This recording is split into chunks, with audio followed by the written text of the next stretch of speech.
Assalamu alaikum, sisters. Let me ask you something. How much time did you spend thinking about your husband today? Thinking about your marriage, analyzing it, worrying, trying to figure out what to do next? Was it hours? Was it all day?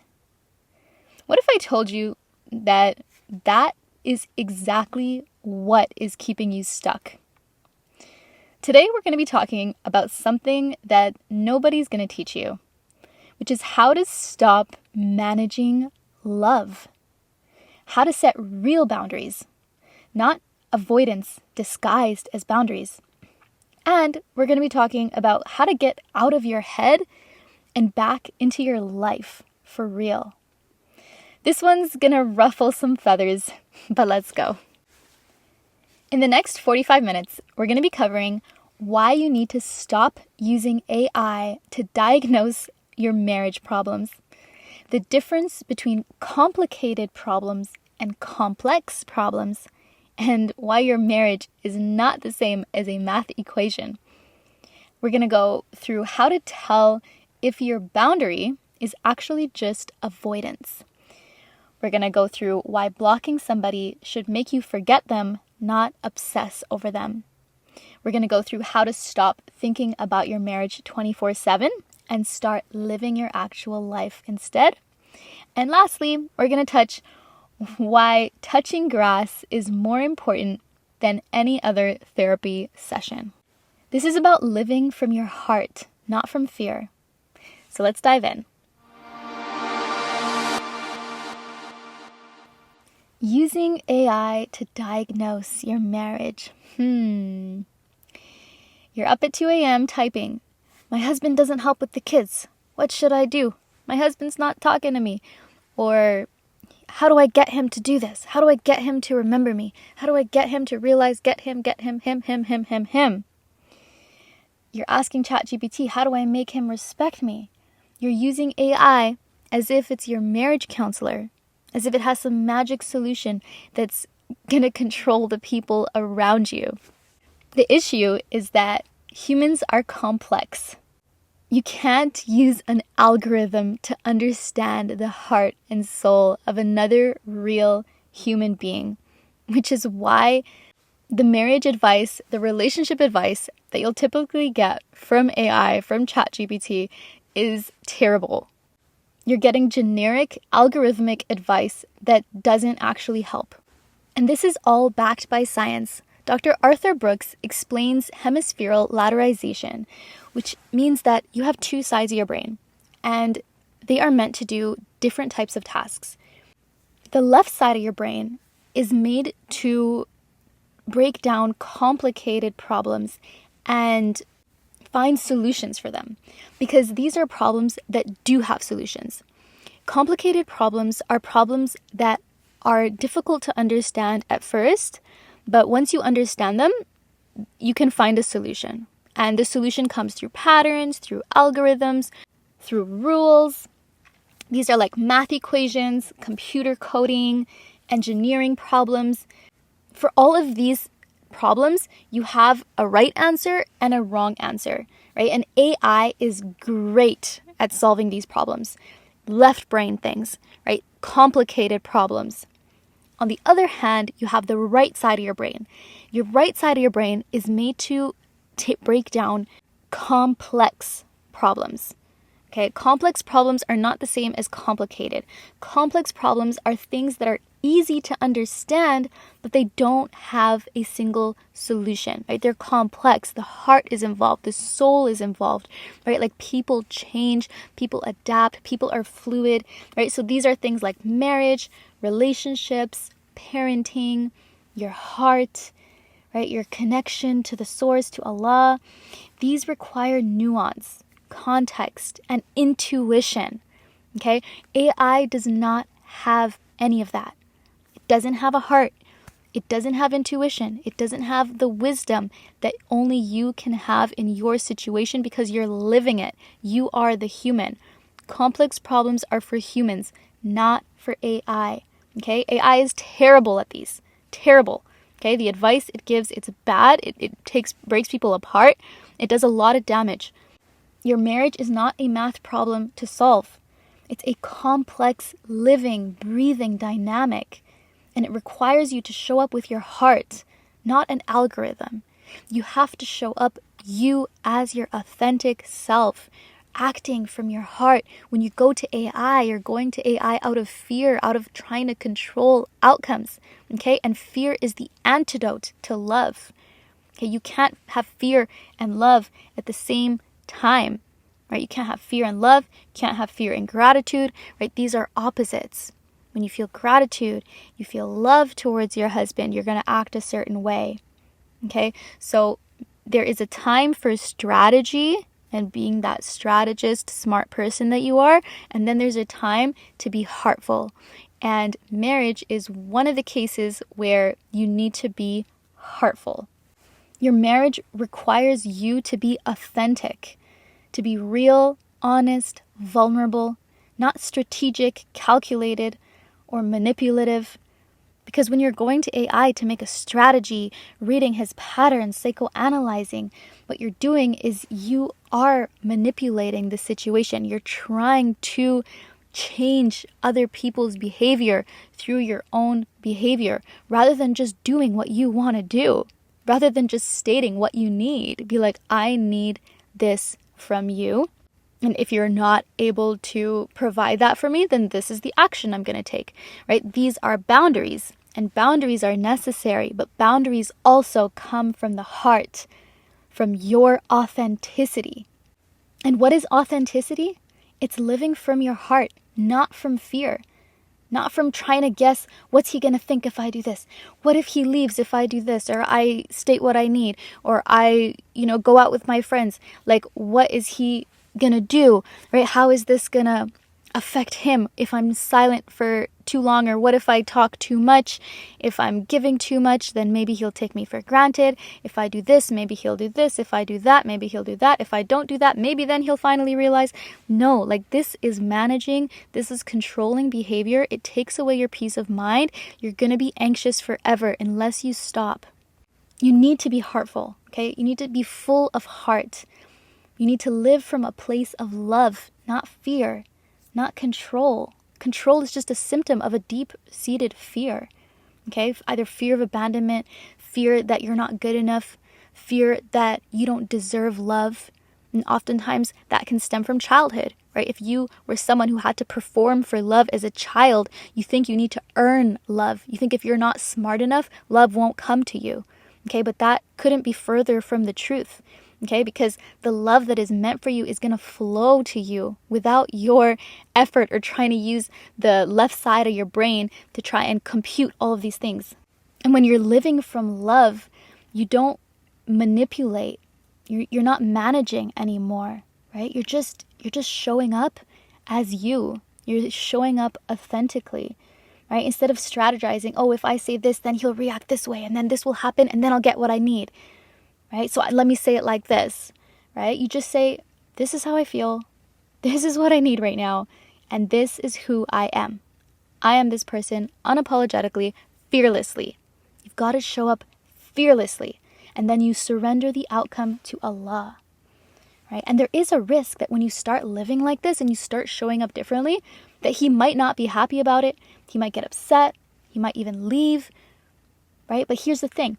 If you can't even be authentic with your husband, then what you have is not a real marriage, right? You have a performance. You're performing, you're keeping a mask on so that he's going to like you. And then again, as I said, you're mirroring your childhood, right? As a child, you needed these masks. You needed to perform to get validation from your parents or a little bit of affection if you got that, right? But now you're, as an adult, you have the opportunity to choose who you're living with, to pick your partner, right? You're not a prisoner to your childhood. You're not a prisoner to your upbringing. You can change things. You can break generational cycles. You can be different. You can choose differently than your mother chose. You can choose differently than all of your ancestors chose. If you continue living in a marriage that you have to perform for, you're gonna resent it forever. Okay, so stop living from fear and start living from your heart. Be fearlessly honest about who you are and what you want. And then surrender. Surrender the outcome to Allah.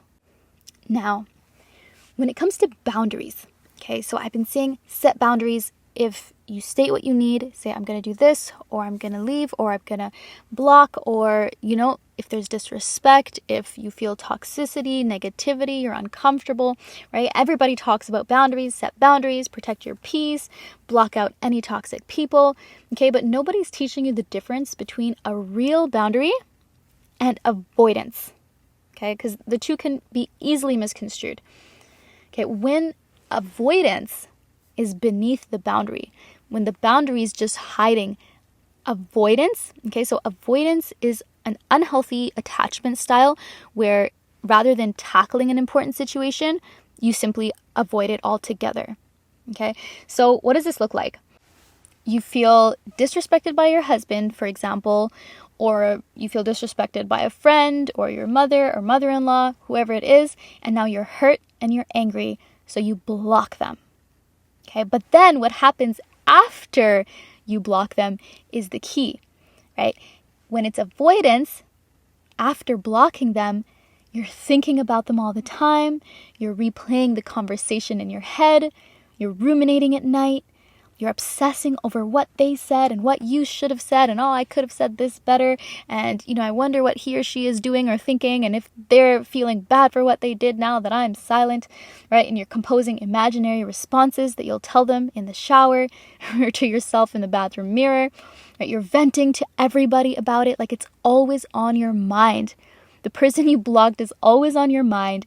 You care so much, and yet you're not talking to them. Okay, so this is not a boundary. Okay, this is avoidance because the issue has not been resolved and you are still emotionally entangled.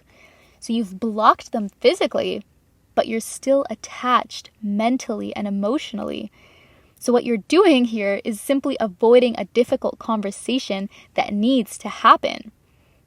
And what you're really doing is you're running away from the discomfort of that situation. You're running away from the discomfort of having to stand up for yourself, of having to show up boldly, right? And they might call you arrogant, but what it is conviction, because you know that you were disrespected. You trust yourself now. You know that what they did was wrong.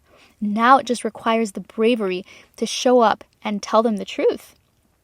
Right? When you're blocking somebody and you care so much about them, about the situation, right? And you just block, you put up a wall, what you're doing is protecting your ego, not your peace. Because peace of mind is when you keep people there, but you treat them as they deserve, right? That you don't block out people completely. You learn how to deal with them accordingly. Because what you're doing when you block somebody is you're creating more suffering for yourself because you're missing them now, you're thinking about them, you may be crying, right? Rather than simply reaching out to them and just saying, hey, like that really hurt me, and this is not okay. Because when you block somebody without any resolution, you are the one now carrying the resentment. And that resentment festers because you'll be remembering what they did again and again, rather than just dealing with it straight up, dealing with it directly, and then moving on, right? Like if you tell them and you talk to them about it, and you can say your feelings as long as they're, open to it and you're not dealing with a narcissist. But if it's somebody who's has a heart and who cares, right? And then you tell them that, look, it was really wrong. It came off really disrespectful and I'm not happy with it. And if this continues, like I'm gonna have to set more boundaries that are gonna help me to feel safe, because right now I don't feel safe with you, right? So you're dealing with it directly. You're telling them how it's affecting you, right? Because if you don't tell people what bothers you, it's gonna poison you with time, and the relationship is still broken. You just can't see it anymore because you've put up that wall, but it still exists underneath, and your subconscious mind can't forget it. And that's what happens sometimes when you're stuck in your life and you don't know why. Like you want to achieve some goal, or you're trying to succeed at something, and then you feel like you're frozen, you're stuck, you're not progressing, right? So sometimes you got to ask yourself, like, is there something important that's taking up my whole subconscious mind? Is there somebody I'm avoiding that I need to have a conversation with, right? Even if you have a conversation with them and they end up being disrespectful or putting you down, like, you got clarity there. You're like, okay, wow, this person is acting like like an a-hole, and I don't want to have them in my life, right? If they're not going to be treating me well, then they're not somebody who I want to have around me. Or maybe you can give them more space if they're going through a really tough time and you feel like they're projecting it onto you. Then, you got your answer because at least you dealt with it, right? Like, you had some communication, because you need communication in order to connect to people.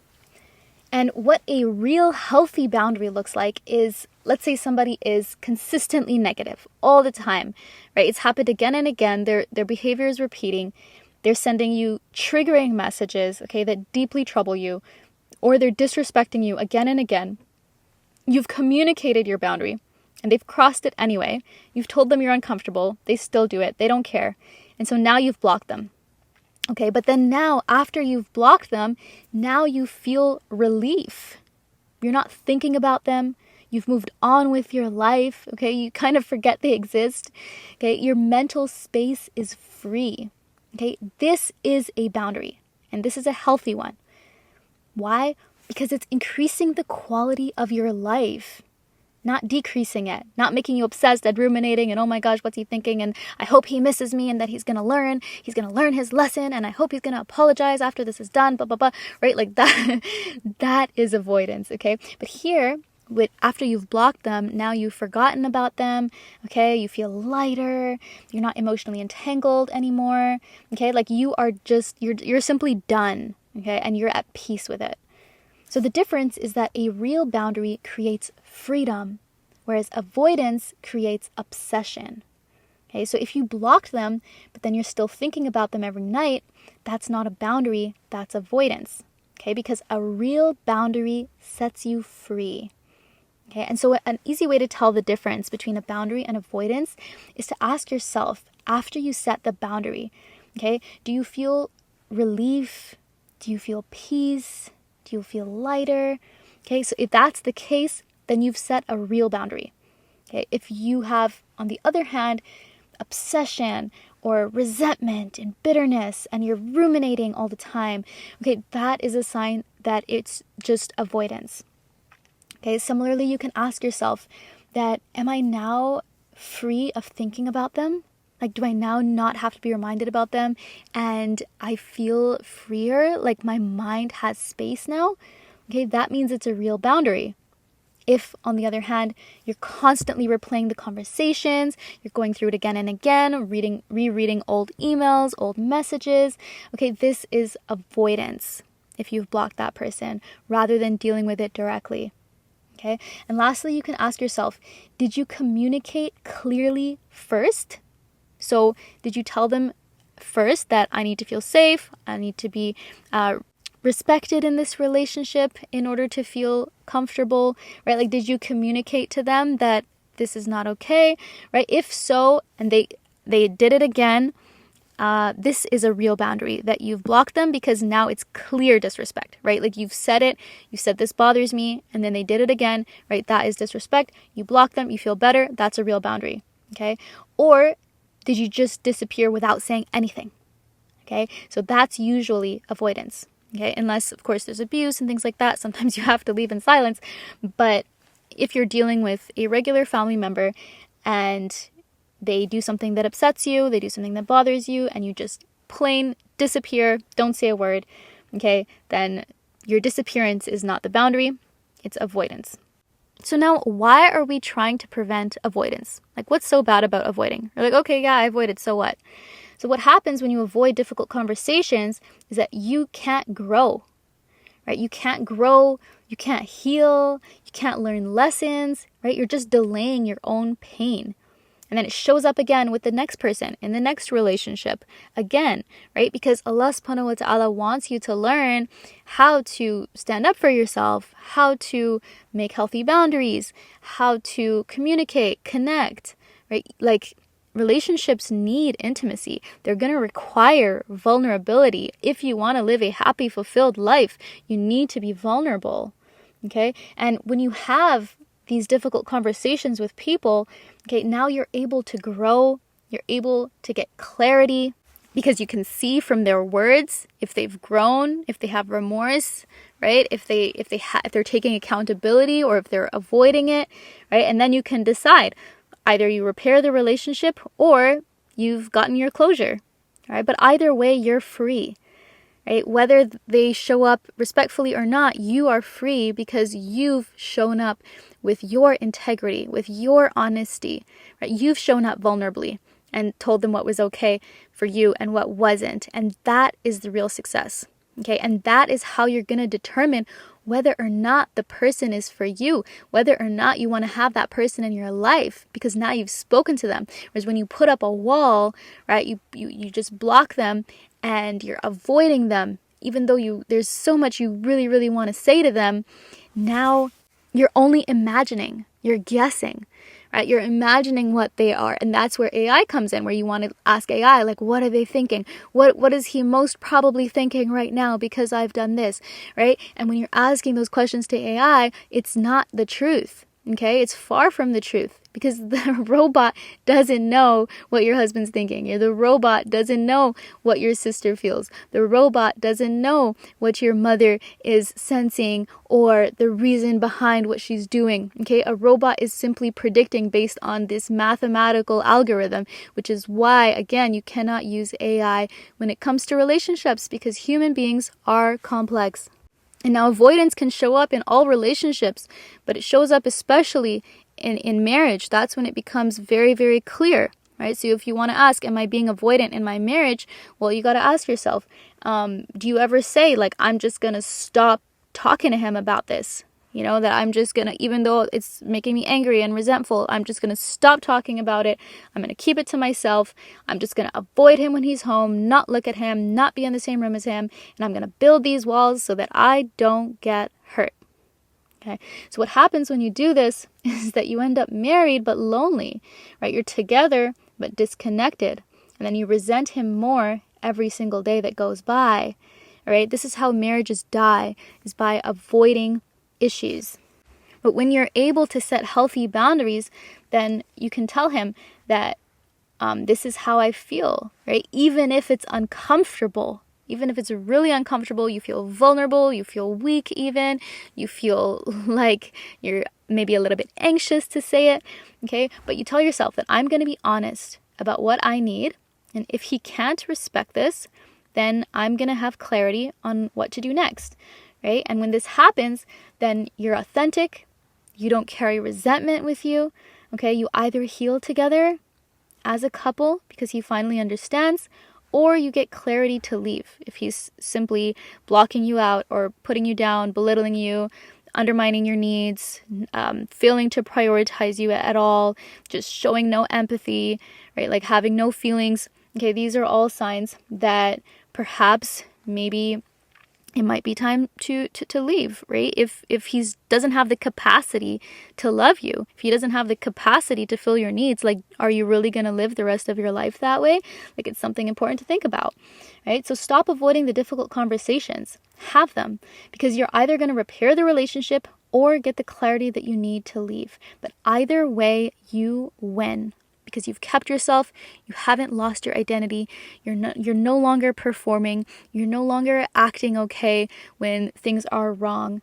Okay, so again, let's go through the signs that you're avoiding, not boundaries setting. Okay, so number 1, you're obsessing over the person or the situation. Number 2, you're venting about it constantly. Number 3, you're losing sleep thinking about it. 4, you're imagining conversations with that person in your head. 5, you feel bitter, not relieved after you block them. Number 6, you're waiting for them to apologize. Or number 7, you're hoping that they're going to notice that you're gone. Okay, so you want them to want you. You want them to be thinking of you because you're thinking about them all the time, when all you got to do is reach out. So if any of these apply to you or your situation, you need to have that conversation that you're avoiding. Another thing that will happen when you have this conversation is that you can finally live from your heart and stop living in your head. Okay? You can finally get out of your mind and back into your life. You could start living again, right? Because when you avoid and avoid and avoid, and you're obsessing over this thing, ruminating over the person, again, circular thinking, right? Now you're not living anymore, right? You're no longer attached to your soul, to your spirituality, okay? Because now you're obsessed with your marriage. Every waking moment you're thinking, what's wrong? How do I fix it? Why isn't he changing? How can I do this better? Right? You're analyzing every conversation, tracking his moods, tracking his location, tracking his patterns. Okay, you're constantly trying to manage, improve the situation and control him, control outcomes. Okay? But here's the truth. Love doesn't have to be managed. Okay? Real love doesn't need your constant analysis. If you're obsessing over it, it's because you're trying to control it. Okay, but you cannot control love. You can't control him. You can't control any outcomes when there's other human beings involved. Okay, even if AI makes you think like you can, you absolutely cannot. Okay, what you should be doing instead of thinking about him, thinking about the marriage, thinking about the relationship, analyzing, psychoanalyzing, thinking that you're so smart, like we all think we're smart. But what you should be doing instead, if you were actually smart, is focusing on you. Okay, stop thinking about him, start living your life.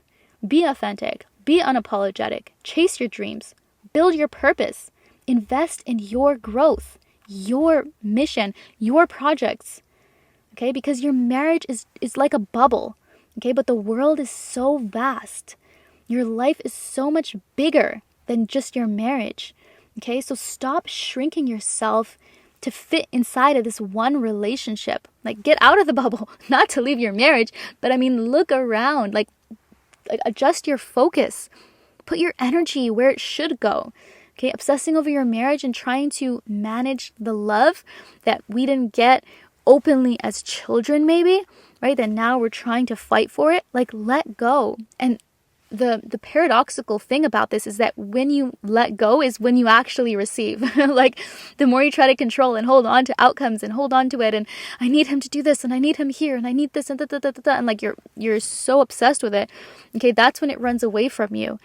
When you stop caring and when you let go, and instead of spending hours analyzing why did he say that, instead you go outside, touch the grass, get sunlight, go on a picnic, right? Go play with your kids in the park rather than sitting on the bench obsessing over him, right? Go out and play, right? Instead of scrolling on Instagram looking at other people's perfect marriages, right? Call a friend, ask how they're doing, help somebody. It's easy to remember your problems when you're sitting inside all the time, when you're isolated, you're not realizing that other people have problems too, right? Other people have problems bigger than yours, right? So rather than ruminating in your head about your same problems, right? Think about how you can maybe help somebody else, right? And that'll help you be happier. And when you're happier, you're going to show up better in your relationships. Okay, move your body, go for a walk, okay, and feel the pain. Don't escape it. Okay, talking to ChatGPT or AI for 6 hours is not going to remove your pain. You're delaying it, you're numbing it, you're distracting yourself, you're trying to escape it, but it never works. It never works. You got to go outside, deep breaths, feel the pain, okay, go through suffering. Like, don't be scared to suffer. Okay, I know it sounds really funny when I say it like that, but you can't avoid suffering. There's no perfect relationship. Okay, so we just gotta feel the feels. Get off your screen, touch the earth, stop thinking about your marriage so much. Okay, because the world is big. So go outside, be human. Okay, because otherwise you're gonna be living too much in your head. And what happens when you're living in your head is you get disconnected from your body. That's when you start feeling all tense in your neck and your shoulders and your upper back, right? Your jaw gets tight, okay? Because what you need is sunlight on your face. You need the earth under your feet.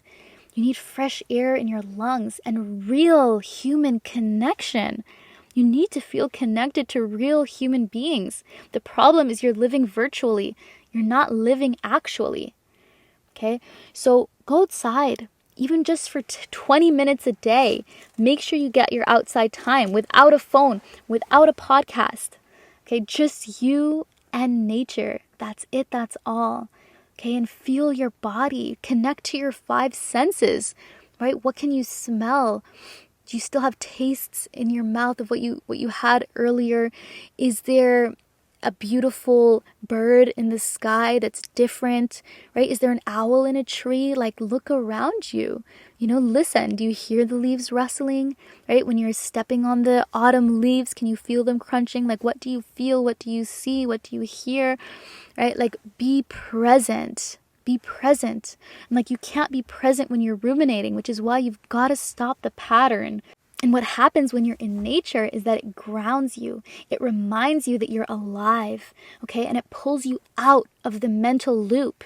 And it connects you to Allah's creation, which connects you to Allah Himself, okay? So feel the pain, right? Yes, sometimes relationships are painful, right? And yes, people can be mean, cruel, disrespectful. It happens, okay? But feel it. Don't escape it.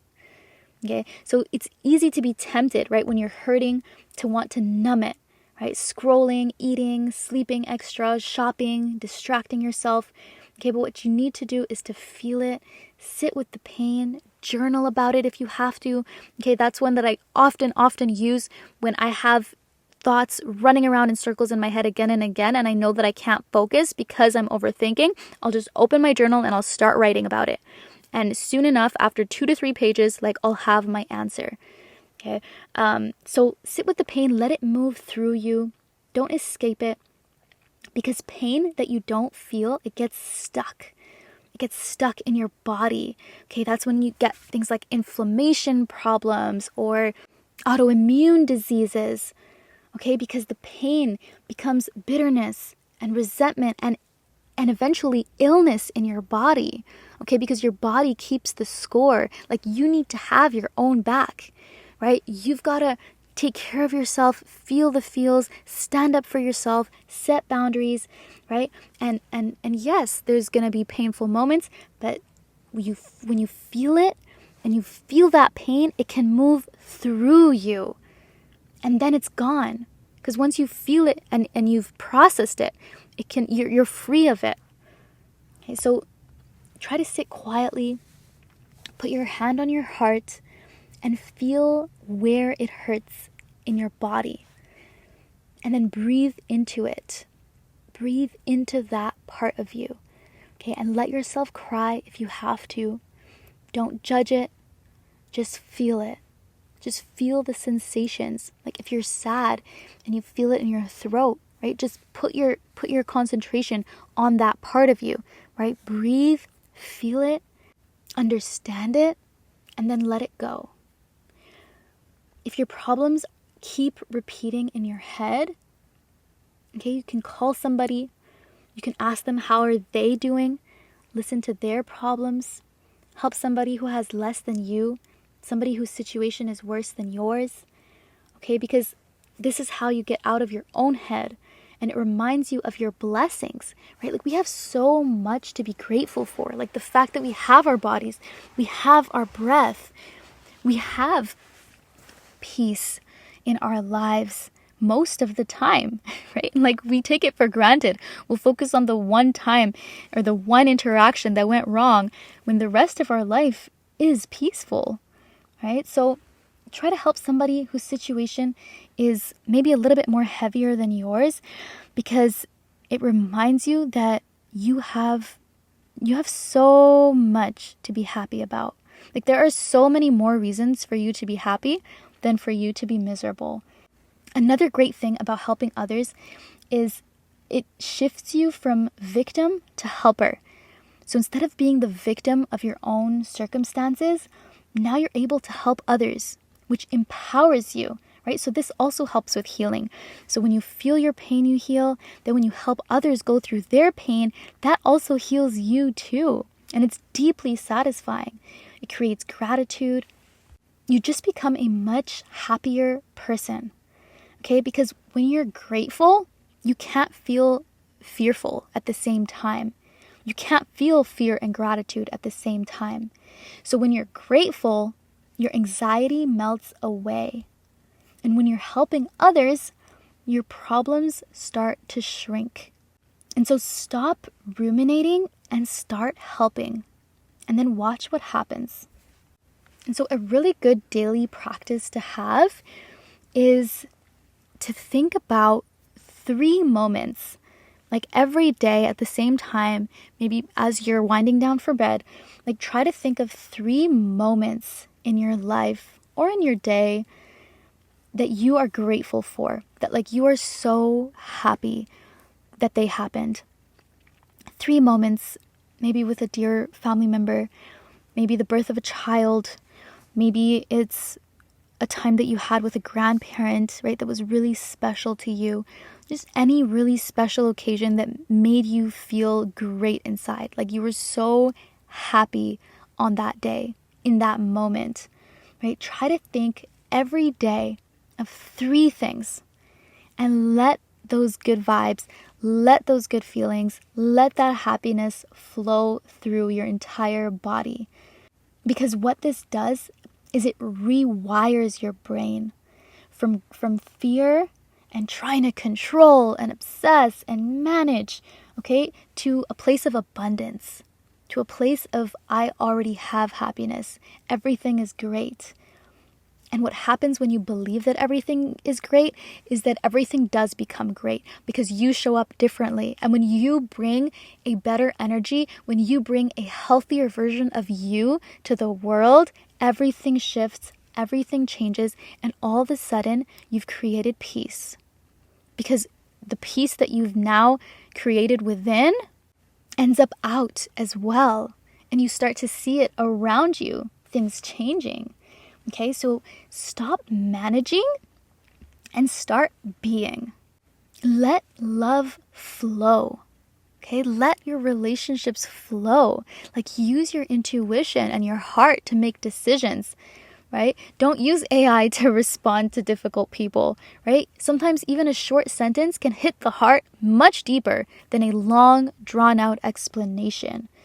Okay, so rather than trying to control outcomes and then walking on eggshells, trying to be so strategic, rather than showing up as your authentic self, okay, now the new way when you become her, okay, you do you.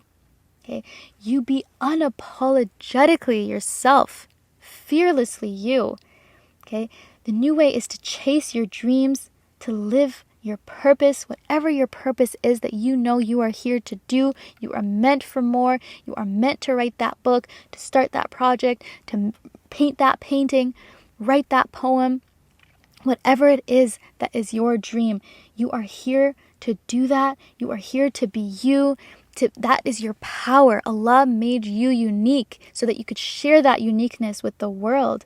Okay, and let your marriage be whatever it is. Let it be. Let him be. Okay, you be you.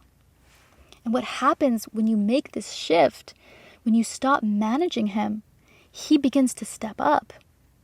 Okay, he has to step up because he's like, shoot, if I don't do it, she's not going to remind me, so I better do it.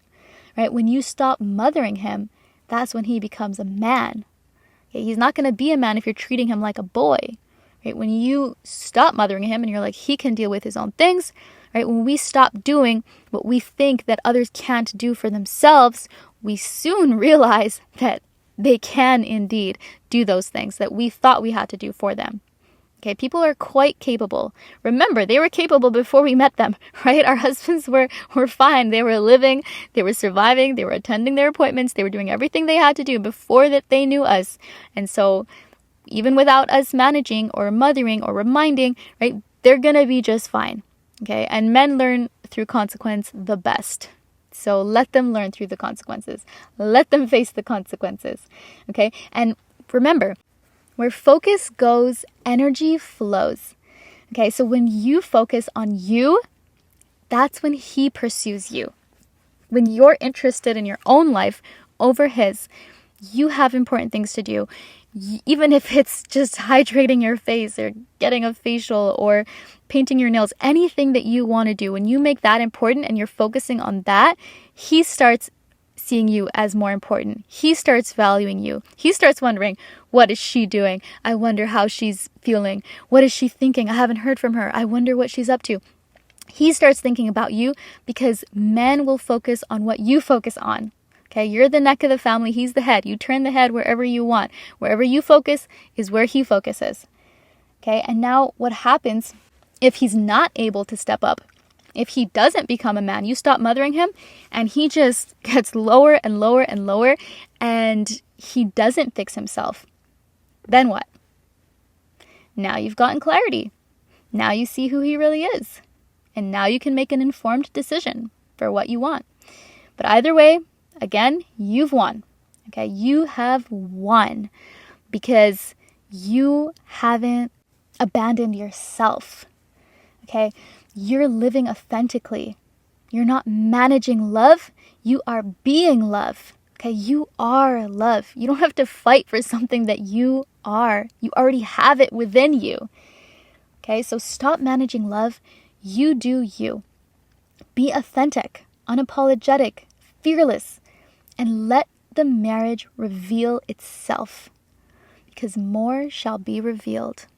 The truth is always revealed in the end. Okay? And love is a flow. Remember that. Okay? It's not a strategy. You don't have to earn it. When you are authentic, love flows. Real love is going to flow to you when you are actually you. When you are strategic, that's when love dies. Okay, love can't grow. Real love can't grow when you're strategic. If you have a fake marriage that is based on performance and masks and illusions and fantasy, okay, then if you're strategic, then maybe you can get certain things here and there. But real love, it flows. It doesn't require you to plan for it. It doesn't require you to play it like it's a chess game. Okay, so stop calculating and start being. Because when you are yourself, that is when you're going to attract the true love. That is when you're going to attract the love that you don't have to work for or earn, right? It's just going to come to you, right? The right people are going to come to you because you know who you are and you're acting in alignment with yourself. Your brain and your heart are working together, not against each other.